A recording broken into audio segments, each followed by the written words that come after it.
आज की सेशन में हम लोग बात करेंगे बीए पार्ट 2 के सभी छात्र एवं छात्राओं, या तो आर्ट्स के बच्चे हो, साइंस के हो या तो कॉमर्स के हो, सभी बच्चे, जितने बच्चे नॉन हिंदी यानी 50 मार्क के हिंदी रखे होंगे, सभी के लिए आज की सेशन बहुत ही महत्वपूर्ण है। इससे पहले अगले वीडियो में हम लोग बता चुके हैं, आज फिर उसी अध्याय के साथ फिर अगले क्वेश्चन के लेके आए हैं। इसमें चौथा नंबर क्वेश्चन है देवयानी का चरित्र चित्रण कीजिए। देवयानी मासल प्रेम की पुजारीन है, किंतु उसके प्रेम में एक विचित्र तल्लीनता है। इस कथन का विवेचना कीजिए। या देवयानी के शरीर में स्नेह की शीतल ज्योतिषान का प्रतिकार का उष्ण धारा भी, क्या आप सहमत है? चलिए आज हम लोग इससे आगे इसके बारे में समझेंगे। और तो चलिए आप चलते हैं इसके आंसर पर। कहता है प्रेम सौंदर्य और यौवन की छलकती हुई प्याली देवयानी संजीवनी की नायिका है। इसमें जो देवयानी है, देवयानी संजीवनी पाठ की नाम है, जिसमें नायिका का मतलब होता है हीरो। जो इसमें एक्टिंग सबसे ज्यादा कौन निभाया है, वह देवयानी। किसने निभाया है? देवयानी। प्रेम सौंदर्य और यौवन की छलकती हुई प्याली है। प्रेम क्या है? सौंदर्य और यौवन की छलकती हुई क्या है? प्याली है। और यह देवयानी जो है संजीवनी की अध्याय की एक नायिका है, और उसकी सौंदर्य किरणें कक्ष को विस्मित और विमुग्ध कर देती है। वह ठगा सा खड़ा रह जाता है। वह समझ नहीं पाता वह कौन है, किन्नरी है, अप्सरी है या दनोज नर सुंदरी है। वह कुमारी है, वह अंशुग फूलमाला है, वह अछूत आरती की दीप ज्वाला है। उसके अछूत सौंदर्य के प्रकाश का आकर्षण और आमंत्रण के वह पूज्य पिता की तपस्या की शक्ति है, जिसमें उग्रता नहीं, शीतलता और ज्योत्सान एकाग्नि भाव से पूज्य पिता की सेवा करते रहना ही उसका एकमात्र कर्म था। देवयानी कक्ष को पाकर अत्यंत प्रसन्न था। किसको पाकर देवयानी खुश थे? कक्ष को पाकर। किसको पाकर? कक्ष को पाकर वह उसी अतिथि कक्ष को श्रीद और सहचर सा स्वीकार कर लेती। इससे कक्ष के प्रति उसका आकर्षण सिद्ध होता। आप लोग को भी पता है कक्ष जो थे कौन थे, है ना? देवी। वहाँ पर जो है देवयानी उसको देवयानी क्या करते थे? उसे पसंद करते थे। साथ ही उसके हृदय की नारी जंती कोमलता, स्नेह भावना आदि का परिचय मिलता है। दया, ममता, स्नेह, प्रेम आदि को वृत्तियों से पूर्ति देवयानी उसे वचन देती है। गुरु कृपा की प्राप्ति के निश्चय बनूंगी मैं विद्यायक। और देवयानी ने अपना वचन निभाया। कर्मठ साधन की धूप में तपे हुए कक्ष की देवयानी, चांदनी की शीतलता, उसके निश्चल स्नेह में वह शक्ति थी कि वह साधक कक्ष का सारा श्रम हर ले, दूर कर दे। वह हर प्रकार से कक्ष की साधना को आगे बढ़ाने की सहायता करती थी, पहुंचती रही। नारी नर की साधना की शक्ति होती है। नारी नर की क्या होता है जी? साधना की शक्ति होती है। उसकी गति की प्रेरणा होती है। देवयानी कक्ष पर मोहित थी, है ना? कक्ष पर क्या था? वह मोहित थी।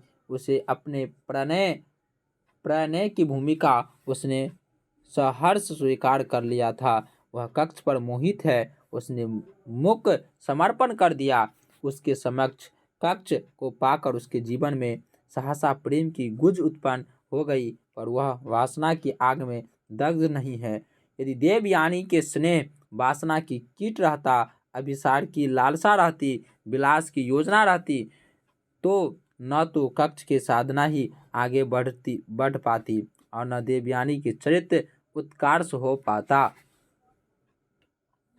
देवयानी मानो प्रतीक्षा की एक प्यास हो, जो कक्ष की सिद्धि तक मौन भाव से सहयोग देती आई। सातवें सर्ग में, कौन सी सर्ग में, सातवें सर्ग में हमें देवयानी का एक दूसरा रूप दिखाई पड़ता है। प्रणय के उच्चवास से पूर्ति रूप से कक्ष सिद्धि प्राप्त कर चुका था। अब वह आकुल भाव से प्रणय निवेदन करती है। प्रकृति के रोम रोम पर सरस सिंहार की बिना झंकृत होने लगती है। बसंत की मादक निशा में चांदनी की नौका पर कोई अलक्ष्य से प्रेम की बंसी बजता है। इस ऋतु में देवयानी प्रेम मुग्ध भाव से अचल अघोर प्रेम से लेकर कक्ष के निमंत्रण देती है, पर कर्तव्य का अटल हटी कक्ष मानती नहीं। देवयानी अपने प्रणय का प्रतिदिन चाहती है। देवयानी क्या चाहती है, अपने प्रणय का प्रतिदान चाहती है। वह एक ऐसी नारी है जिसने सहज स्नेह में कक्ष को स्वीकार कर लिया था। उसने अपनी शक्ति से कक्ष की साधना को सिद्धि योगदान भी दिया। कक्ष विनती भाव से उसे विदा होने की अनुमति चाहती है। कक्ष क्या चाहता है, विनती भाव से उसको अनुमति चाहता है। पर देवयानी का प्रणय पिपासा तीव्र रूप धारण कर लेती है।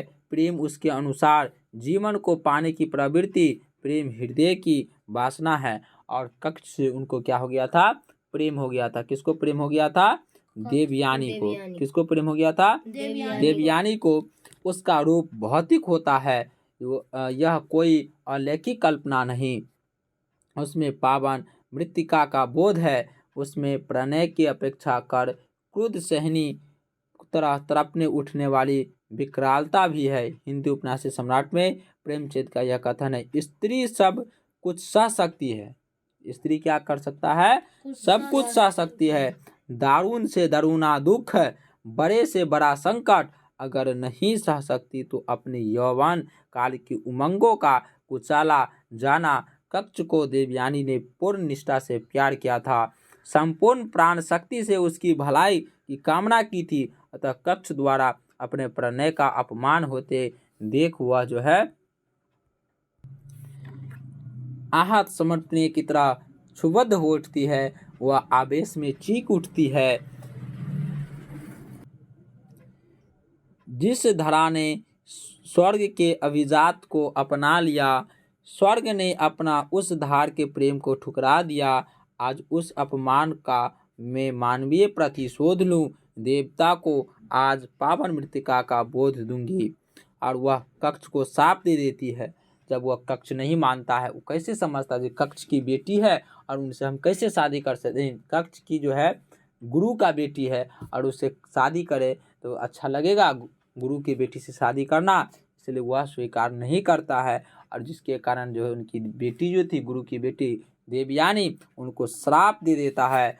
ओ मूसा भासी, क्या बोलता है, ये मूसा भासी विफल संजीवनी विद्या रहेगी, नारी सरदा है। उन्होंने श्राप दे दिया, जो आपकी यह संजीवनी विद्या जो आपको मिला है वह क्या रहेगा, यह आपको विफल रहेगा, सफल नहीं हो पाएगा। नारी सरदा प्यार की मनोहर प्रतिभा है, शक्ति है, प्रेरणा है, आस्था की जन्मदात्री है, सत्वान अमृत है, स्नेह की झलक तो क्रोध और ईर्ष्या की अग्नि भी है, वासना विलास की नागिन भी है। निसंदेह देवयानी के चरित्र में प्रेम की यमुना प्रभावित होती है और दिखाई देती है, पर वह अपनी शक्ति और कमजोरी के साथ मानवीय को देवी नहीं, और वह अपने आप को नहीं मानता है तो यह मेरी पत्नी होगी। इसलिए आज की क्लास में यहीं तक। अब आप लोग को ऑब्जेक्टिव के साथ आप लोग को क्वेश्चन मिलेगा। सब्जेक्टिव थ्योरी खत्म हो चुका है। तब तक के लिए यहीं पर हम लोग समाप्त करते हैं। अगले वीडियो में फिर आप लोग से मिलते हैं। अच्छे से वीडियो को सुने। इसमें तो ज़्यादा क्वेश्चन नहीं बन पाया, लेकिन फिर भी कोई बात नहीं, आप सभी ऑब्जेक्टिव में क्लियर हो जाएगा।